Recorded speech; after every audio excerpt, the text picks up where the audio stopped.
আসসালামু আলাইকুম, আশা করি সবাই ভালো আছেন। কালকে আমরা গিয়েছিলাম গাডসন ফার্মে ইউকেতে, যেখানে অনেক ধরনের ফ্রুটস এবং ভেজিটেবলস পাওয়া যায়।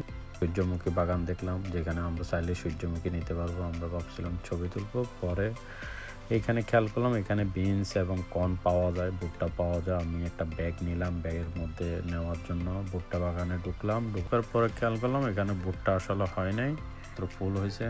এরপরে আমরা আরেকটা বাগানে গেলাম, যেখানে ক্যাবেজ এবং ব্রোকলি পাওয়া যায়। আমি কিছু ক্যাবেজ উঠাই নিলাম নিজে, অনেক শক্ত ছিল। এইবার আমি গাড়িতে লবণ মরিচ মাখা স্টার্ট করে দিয়েছি, কারণ আমি আপেল এবং স্ট্রবেরি বাগানে যাব, যেটা আমার অনেক পছন্দ। আমি লবণ মরিচ দিয়ে খাই, জাস্ট দেখে মাথা নষ্ট এরকম অবস্থা। পরে আমি তো না ছিঁড়ে গাছ থেকে খাই ফেলতেছিলাম।